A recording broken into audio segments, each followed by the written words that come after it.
साथियों, जब हम भारत के सैन्य इतिहास का आकलन करते हैं तो हमें देखने को मिलता है कि हमने हमेशा युद्ध के बजाय बुद्ध को प्राथमिकता दी है। हालांकि भारतीय सेना ने लगातार इस बात को कई बार सिद्ध किया है कि शांति हमारी कमजोरी नहीं बल्कि हमारी ताकत की यह निशानी है।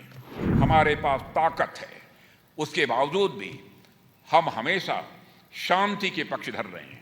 इसलिए हमारी सरकार इस बात की ओर भी हमेशा ध्यान देती है कि यदि शांति को बनाए रखना है तो उसके लिए ताकत यानी स्ट्रेंथ एक आवश्यक तत्व है। शांति तभी संभव है जब हम मजबूत बने रहें। इसलिए सेना की मजबूती को बढ़ाने के लिए हम लगातार प्रयासरत हैं।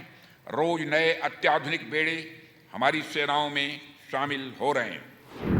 साथियों, जब हम भारत के सैन्य इतिहास का आकलन करते हैं तो हमें देखने को मिलता है कि हमने हमेशा युद्ध के बजाय बुद्ध को प्राथमिकता दी है।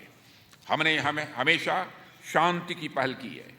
युद्ध भी हमने तभी किए हैं जब युद्ध हम पर थोपा गया है। हालांकि भारतीय सेना ने लगातार इस बात को कई बार सिद्ध किया है कि शांति हमारी कमजोरी नहीं बल्कि हमारी ताकत की यह निशानी है। राष्ट्रकवि रामधारी सिंह दिनकर जी की कविता का एक अंश मैं आप सबके समक्ष प्रस्तुत करना चाहता हूं। रामधारी सिंह दिनकर कहते हैं, क्षमा शोभती उस भुजंग को, क्षमा शोभती उस भुजंग को, जिसके पास गरल हो, उसको क्या जो दंतहीन विषरहित विनीत सरल हो। यह पंक्ति हमारी सेनाओं पर बिल्कुल सटीक बैठती है। हमारे पास ताकत है, उसके बावजूद भी हम हमेशा शांति के पक्षधर रहे हैं। इसलिए हमारी सरकार इस बात की ओर भी हमेशा ध्यान देती है कि यदि शांति को बनाए रखना है तो उसके लिए ताकत यानी स्ट्रेंथ एक आवश्यक तत्व है। शांति तभी संभव है जब हम मजबूत बने रहें। इसलिए सेना की मजबूती को बढ़ाने के लिए हम लगातार प्रयासरत हैं। रोज नए अत्याधुनिक बेड़े हमारी सेनाओं में शामिल हो रहे हैं। हमारी सेना आत्मनिर्भरता के रास्ते पर चलते हुए अपने मॉडर्नाइजेशन की ओर तेजी से बढ़ रही है। आज हमारी सीमा पर खड़े जवानों के हाथों में उन्नत किस्म के हथियार हैं। अग्निवीर के बाद हमारी सेनाओं में नया एक युवा जोश भी आया है।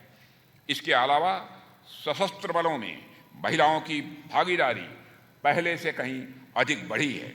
मुझे बताया गया कि हमारी एक बहादुर बिटिया कैप्टन शिवा चौहान विश्व के सबसे ऊंचे युद्ध क्षेत्र सियाचिन में तैनात हुई है।